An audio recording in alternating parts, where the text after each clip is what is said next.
प्रेम से बोले शंकर भगवान की जय। माता गौरा पार्वती गणपत ललनवा की जय। हर हर महादेव। देवों का देव महादेव जी के चरण में प्रणाम करती हूँ, मेरा प्रणाम स्वीकार हो।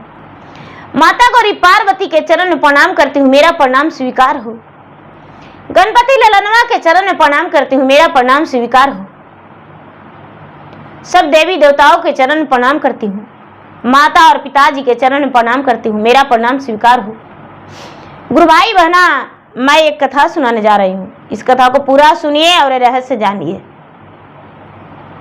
आदि नहीं आदि सुनने में शिव गुरु का अपमान होती है, पूरा सुनने में ज्ञान होती है, इसलिए कथा को पूरा सुनिए और रहस्य जानिए। हर हर महादेव। गुरु भाई बहना, एक राजा थे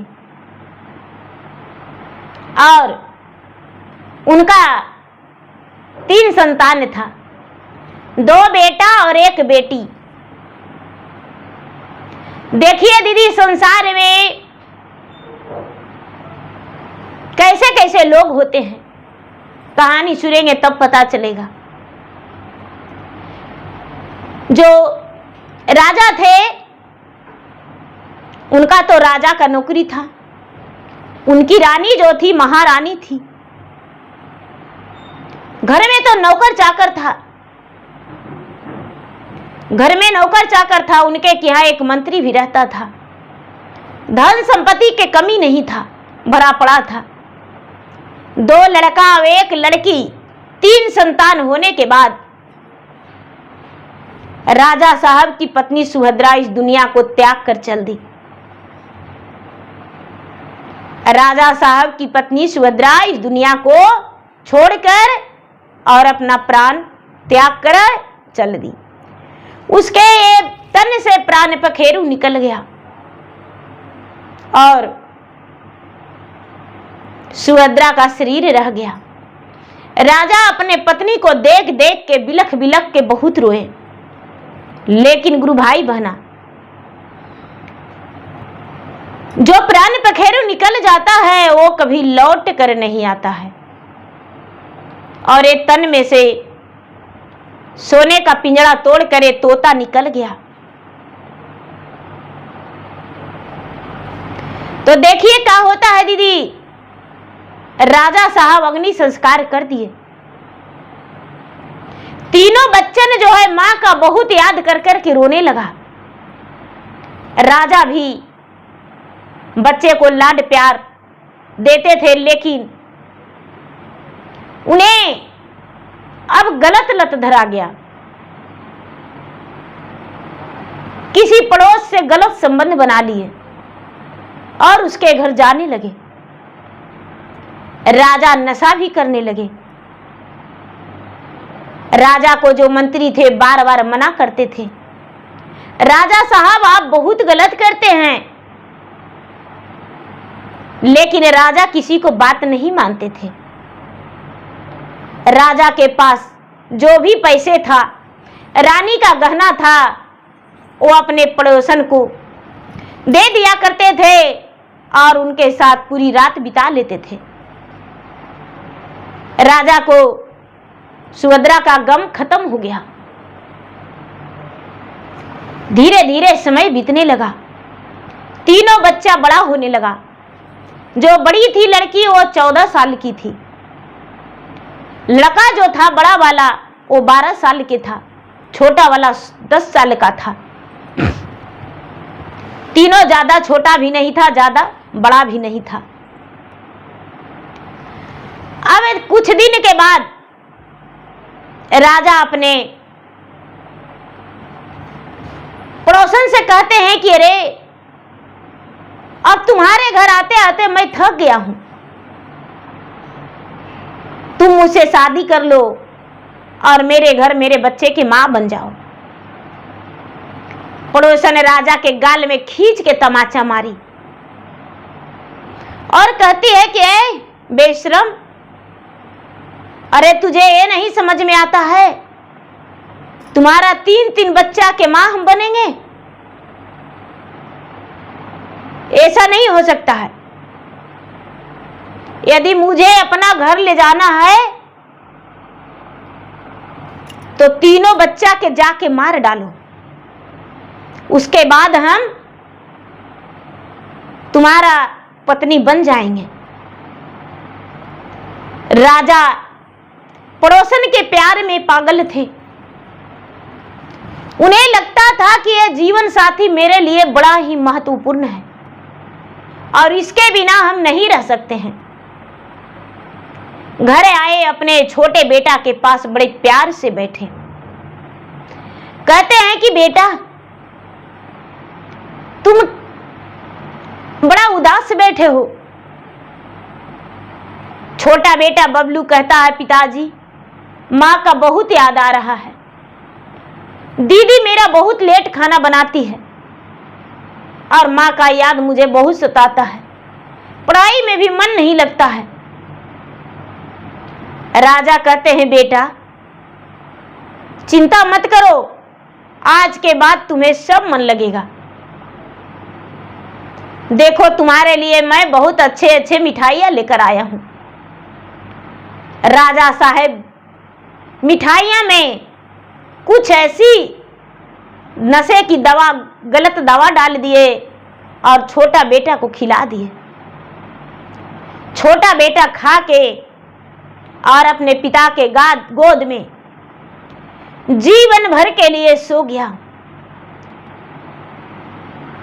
पूरे जिंदगी के लिए पिता के गोद में सो गया। तो देखिए दीदी कैसे कहते हैं, एक हो रामा पिता न बोलले नीरा दाया राम। एक हो रामा कलेजा के टुकड़ के प्रणमा ले लेने राम। एक हो रामा तनिका नमोहमा उनका लागे लाए राम। अरे नाही उनका छाती फाटल, नाही उनका हाथ कापल। एक हो रामा बेटा के प्रणमा राजा ले लेने राम।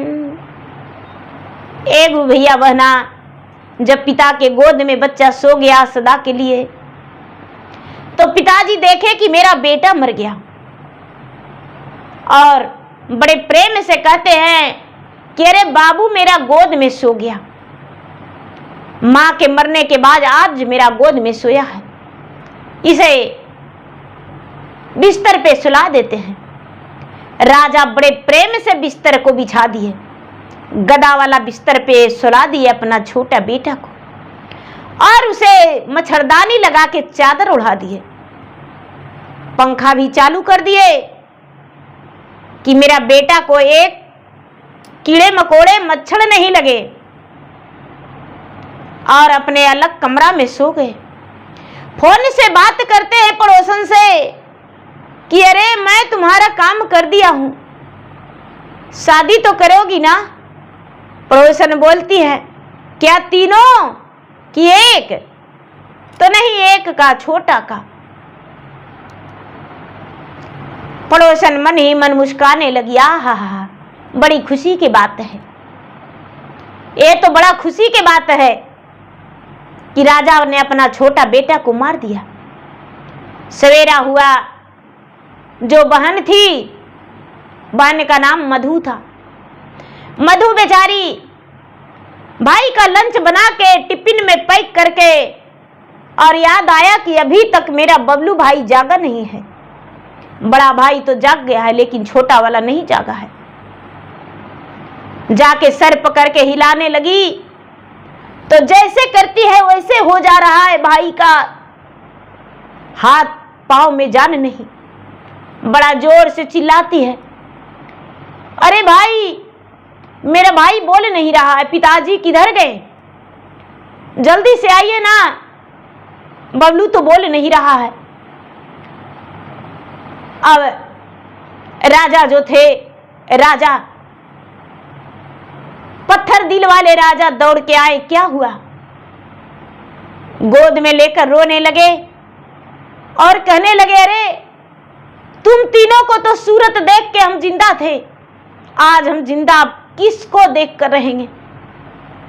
आज मेरा जिगर का टुकड़ा चला गया, अब मेरा प्राण निकल लो भगवान, अब हम नहीं रहेंगे।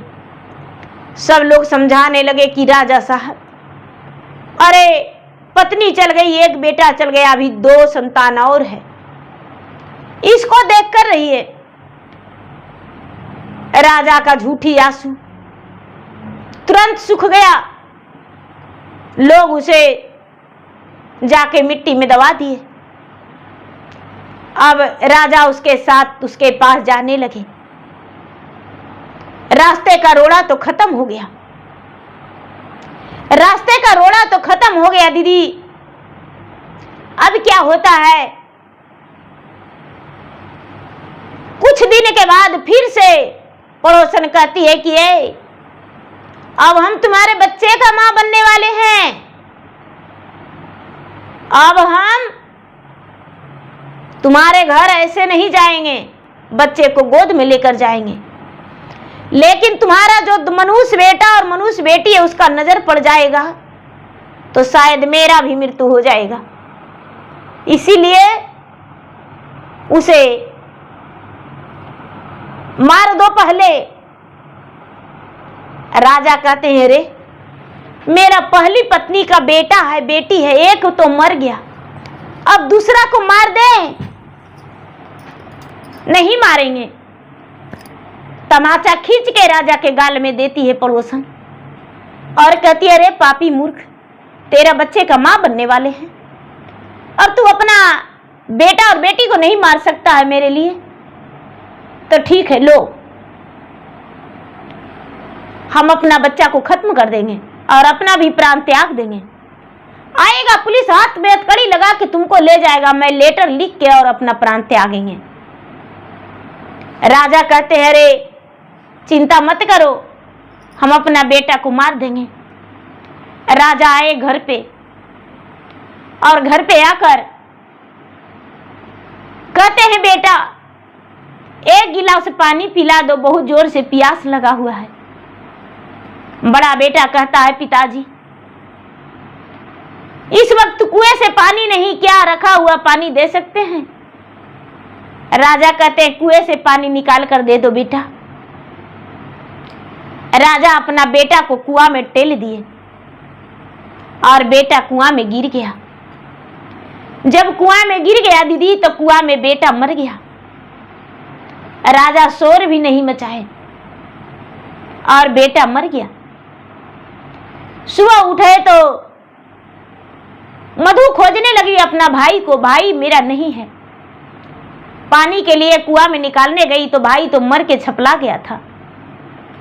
शोर मचाई, अड़ोस पड़ोस के लोग उसे निकाले, मरा हुआ लाश निकला। राजा खूब रोए उसमें लपट लपट के। मधु भी अपना जान त्यागने पर उतावला हो गई कि जब मेरा भाई 2 था वो चला गया, मां चल गई, तो हम रह के क्या करेंगे? सर पीट पीट के रोने लगी। धीरे धीरे समय बीतने लगा, खूब रोई। लोग उसे फिर से, राजा को, बड़ा बेटा को भी सतगत कर दिए। राजा फिर से उसी रास्ते पर चल दिए। राजा उसी रास्ते पर चल दिए। जितना धन संपत्ति था, हीरा जवाहरात, रुपया पैसा, गहना गुड़िया, सब उसको ले जाके दे दिए। राजा पड़ोसन को ले जाकर दे दिए। राजा कहते हैं कि अब तुम मुझसे शादी कर लो। पड़ोसन कहती है कि नहीं करेंगे शादी। तू शादी नहीं करोगी तो नहीं, तुम्हारा बेटी है। अरे बेटी को तो ब्याह कर देंगे, ससुराल चल जाएगी। नहीं नहीं, ससुराल नहीं, उसे भी मार डालो। राजा सोचता है कि उसे कैसे मारूं, तो अकेले सोती है, भोजन भी बनाती है। राजा वहां से आए, कहते हैं बेटी अरे तुम्हें कुछ पता है? तो नहीं, तुम्हारे मौसी के घर शादी है और तो हम सबको बुलाए, हम सब जाएंगे। मधु बड़ा खुश हुई और बोली कि पिताजी कब जाना है? तो 4 दिन बाद। और राजा कोठे वाली के पास चले गए और जाके कोठे वाली से बात किए। कोठे वाली बहुत सारी पैसा देने को लिए बोली, मुंह मांगा। राजा कीमत ले लिए कोठे वाली से। अब कोठे वाली को बोले कि भाई तो गाड़ी भेज देना, हम अपना बेटी को बैठा देंगे और बोल देंगे कि दूसरा गाड़ी से हम आ जाएंगे। दूसरा दिन कोठे वाली गाड़ी भेज दी और गाड़ी राजा के दरवाजा पर आके लग गया। दीदी ऐसे वो राजा नहीं थे, राजा कह के बस कह रहे हैं, वो एक अफसर थे। तो आके दरवाजा पर लग गया और राजा कहते हैं अपने बेटी से कि बेटी तुम जाओ, हम कल आ जाएंगे। मधु चुपचाप जाके गाड़ी में बैठ गई। सभी लोग अजनबी थे और मधु कभी मौसी के घर नहीं गई थी। जब मधु को लेकर चला गया उन लोगों कोठा पर, मधु जाके कोठे वाले के यहाँ चल गई। सब लोग अजनबी अजनबी दिख रहे थे। मधु को समझ में नहीं आ रहा था कि मैं कहाँ हूं। और जब रात्रि हुआ तो मधु के पास एक कमरे में मधु चल गई। उसे भेज दिया गया और मधु के पास एक नौजवान अजनबी पहुंचे। तो मधु देखती है तो कहती है कि अरे सर आप मेरा कमरा में। और जब जो अजनबी पहुंचे थे वो कहते हैं कि अरे तुम मधु यहाँ? हाँ सर मैं, ये तो मेरा मौसी का घर है। अरे मधु किसने यहाँ तुम्हें पहुंचाया? सर मेरे पिताजी ने यहाँ मुझे छोड़े हैं। अरे तुम तो गलत हाथ में गलत के चंगुल में फंस गई हो। ये तो कोठा है, यहाँ गलत लोग रहते हैं। मधु महादेव से प्रार्थना करती है कि हे महादेव मैं बच्चा से आपका गुरु माना हूं। हे दुर्गा माता मैं आपको बच्चे से सेवा करती हूँ। तुलसी माता मैं आपको जल डालती थी। जिस दिन मेरा चलने का भी क्षमता नहीं था उस दिन भी मैं जूठे पानी भी तुलसी में जल डाल दिया करती थी। क्या वही आज मुझे सिला मिला? हे भगवान भोलेनाथ मेरा मदद कीजिए। ओ अजनबी कौन थे? जो मधु को पढ़ाते थे।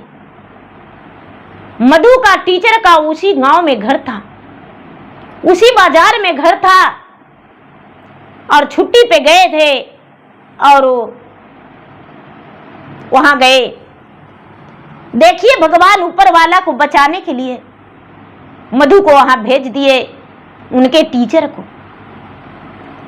अब गुरुजी के पांव में लपट के कहती है कि सर मेरा प्राण को बचा लीजिए, मेरा अस्तित्व को बचा लीजिए।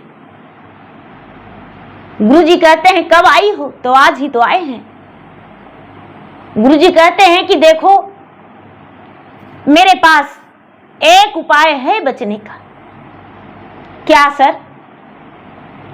लो ये मेरा वस्त्र पहन लो और मेरा वस्त्र पहन के और तू बाहर चली जाना। और कहीं पुलिस स्टेशन है, पूरा पुलिस स्टेशन के एड्रेस उसको हाथ पे लिख दिए और अपना फोन नंबर भी दे दिए कि मैं इसी कमरा में हूं, क्योंकि आज मैं तुम्हारे साथ पूरी रात रहने के लिए पैसे उसे दिया हूं, तो मैं पूरी रात के यहां हूं, जाओ तुम। एक गुरु भाई बहना वो चला गया। मधु बाहर गुरुजी का कपड़ा पहन के पुलिस स्टेशन में जाकर और दरोगा जी से पूरा रपट लिखवा दी और बोली कि दरोगा जी जल्दी से चलिए, मेरे जो सर हैं वहां फंसे हुए हैं। जब तक ये जो टीचर थे वो दीवार में अपना सर को टकरा के और थोड़ी सी जख्मी कर लिए और सिर्फ एक अंडरवियर और एक गंजी पर निकल गए और कहने लगे कि अरे वो लड़की कहाँ गई, आप कैसा चंडाल इनके पास मुझे भेज दिए, देखिए तो आज मेरा जान खतरे में हो गया। पड़ोसन जो कोठे वाली है वो कहती है कि अरे भागा कौन, अभी तो आप बाहर निकले थे। तो नहीं, हम बाहर नहीं निकले, हो तो मार के मुझे कचूमर बना दी। तब तक पुलिस दरवाजे पर खटखटाने लगा, दरवाजे पर खटखटाने लगा। जो कोठे वाली थी उसको अरेस्ट कर लिया गया और बोला गया कि भाई तुम इस लड़की को कहां से लाई हो, कितना पैसा में लाई हो, कौन बेचा है। कोठे वाली सारी एड्रेस बताई कि मैं वहां से खरीदी हूं, इस नाम का व्यक्ति बेचा है। और पुलिस जो था उस राजा के घर चला गया। राजा साहब उस वक्त पड़ोसन को लाकर और उससे बातें कर रहा था। राजा कह रे पागल, अब तो तुम मुझसे शादी कर लो। सारी बात पुलिस सुन रहा था।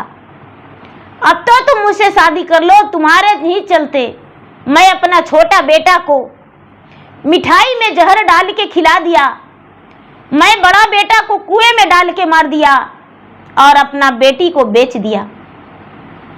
मैं उसे 5 लाख में बेचा हूं, ये 5 लाख रुपया तुम रख लो और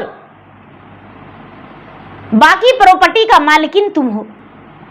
पड़ोसन कहती है कि ऐसे नहीं, पूरा जायदाद का जो भी है उसका मेरे नाम कर दो, तब तुमसे शादी करेंगे। वो राजा कहते हैं कि ठीक है, सब कुछ हम तुम्हारे नाम से कर देंगे, बस तुम मुझसे शादी कर लो। पुलिस राजा को दरवाजा ढकढकाए और अंदर घुस गए। पुलिस जब राजा के दरवाजा ढकढकाए और अंदर घुस गए तो एक रुबाई बहना राजा तो दंग रह गए कि पुलिस, अरे पुलिस कैसा, हाँ इस बच्ची को आप पहचानते हैं। राजा कहते हैं कि अरे ए बच्ची नादान है, ये तो घर छोड़ के भाग गई है। जो खरीदी थी वो तमाचा मार के राजा से कहती है कि ए मूर्ख, ये भागी नहीं, तूने मेरे हाथों बेचा था और मैं इसे खरीद के ले गया था, इसीलिए दरोगा साहब इसे अरेस्ट किया जाए। राजा साहब को तुरंत अरेस्ट किया गया। राजा साहब कहते हैं कि मैं अपने बच्चे को अकेले नहीं, ये भी भागीदारी है मारने को लिए, ये साथ मिलके मरवाई है। एक गुरु भाई बहना जो उनका बगल वाली पड़ोसन थी, धन के लालच में उलझी हुई थी, वो भी अरेस्ट हो गई। और सारा प्रॉपर्टी का मालकिन मधु अकेले हो गई। मधु पूरे गांव के शेरनी बन गई। पूरा गांव का लोग उसे बेटी मानने लगे और पूरा गांव के जिम्मेदारी हो गई। गांव का लोग स्वीकार किए कि भाई इसका विवाह हम करेंगे। जब मधु का विवाह के लिए गांव वाला सोचने लगे तो पुलिस और दरोगा भी साथ दिया, कोर्ट कचहरी भी साथ दिया और मधु का विवाह अच्छे ढंग से हुआ, एक अच्छे घर में हुआ और मधु पूरा जीवन सुखी बिताई। लेकिन कभी जिंदगी में अपने पिता के पास जेल पर मुलाकाती के लिए नहीं गई। उम्र कैद का सजा हो गया उसके पिता को और पड़ोसन को भी। जो गुरुजी थे, जो मधु को बुरे वक्त में मिले थे, वो पिता का फर्ज निभाए और वही कन्यादान किए मधु को। और सारा दिन पिता बन के ही अपने घर ले जाने के काम किए, लाने का काम किए। जब मधु का एक बच्चा हुआ लड़का, तब भी अपना घर ले गए। जब मधु का जरूरत पड़ा, राखी का भी याद आया, तो गुरुजी का बच्चन को राखी बांधा। मधु का मायका का भी ज़्यादा अफसोस नहीं लगा। अपने भाई को तो नहीं कैसे गम होता, लेकिन अपने पिता को खो दी, वो अफसोस नहीं लगा और मधु सुखी जीवन बिताई। तो देखिए गुरु भाई बहना, दुनिया में क्या क्या हो जाता है, ये कोई ज़्यादा दिन की बात नहीं है, बहुत कम दिन का बात है और ये सच्चाई है। तो देखिए गुरु भाई बहना, जो जैसा करते हैं वैसा पाते हैं, जैसी करनी वैसी भरनी।